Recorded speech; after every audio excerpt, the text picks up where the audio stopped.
Hi, I'm attorney Ben Schwartz. Today we're going to answer a viewer question from Josh Phipps. Josh, I believe, is in Delaware.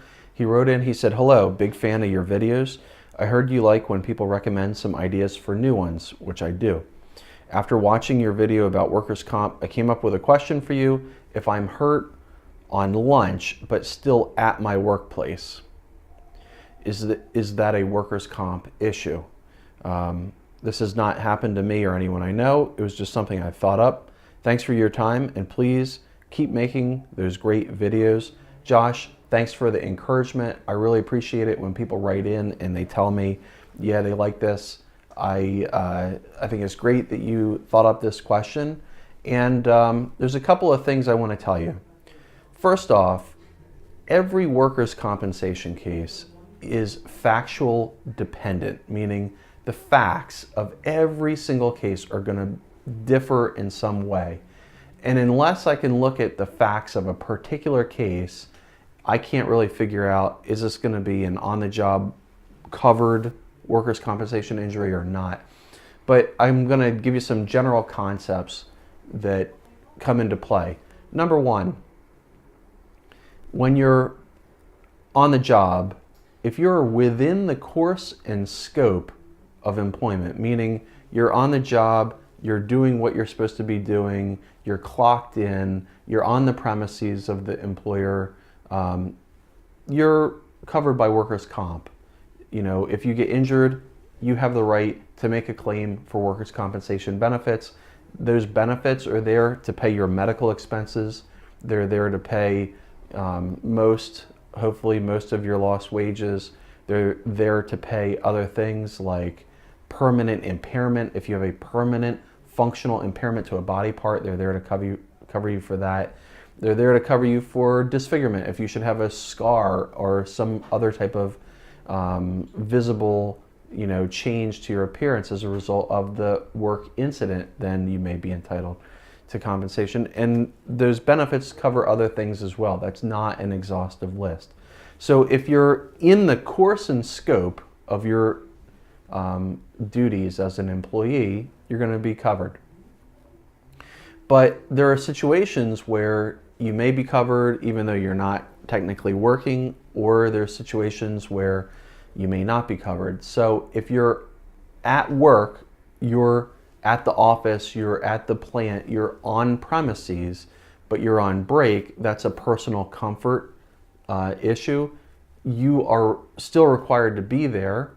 And so even though you're not working on the line, even though you're not doing legal research as a paralegal, even though you're not doing whatever it is that you do, you're still on premises and you're still covered with workers' comp insurance.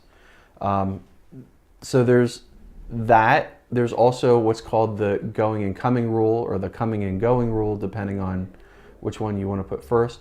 But that rule says when you're coming into work or going home from work, you're not within the course and scope of employment, and therefore you're not covered.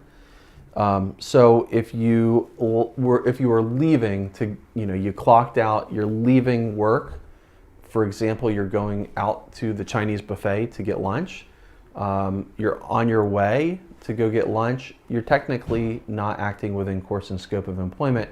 You're technically not on the job, and you wouldn't expect to be covered by workers' comp, except there's exceptions to the exception. This is how workers' comp works. There's exceptions to the exceptions.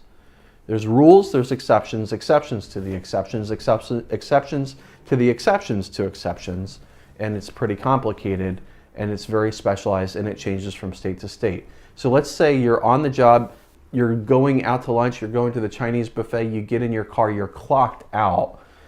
You're not, while you're out at the Chinese buffet running around, you maybe are gonna go do a couple of personal errands. You're gonna go to the bank and deposit your paycheck. You're gonna, your wife told you that she wants you to pick up bread and peanut butter and jelly so you can have that for dinner tonight. So you're gonna hit the supermarket and get those things. You're not doing anything to further your employer's business while you're out on your lunch break. You're in your car and you're driving towards the exit of the parking lot, but you're still on premises, well, there's a premises exception to the going and coming rule. So you're still on premises, so you may still be covered with workers' comp. Josh, this stuff is very complicated. That's all I can tell you is that it comes down to, are you within course and scope of employment? And there's many things that you look at. Are you clocked in? Are you on the premises? Are you acting in furtherance of, the tasks? Are you doing the tasks that are in furtherance of the employer's business? Are you, on your way home and you're off premises? Or if you're on your way home, are you stopping at the bank to deposit your personal paycheck? Or are you stopping at the bank to do the deposit of the receipts from the store, because that would be something in furtherance of the employer's business? It's all fact dependent and it's all very complicated and technical, but generally speaking, these are the concepts that you deal with in this sort of issue.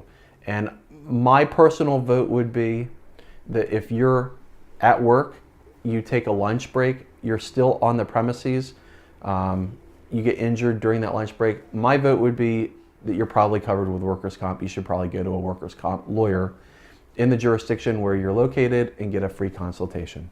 I'm attorney Ben Schwartz. Thanks for watching. Hopefully I didn't blast your brain with too much detail. It's a complicated concept, but hey, that's workers' compensation insurance. If you have questions for me, send me an email just like Josh did.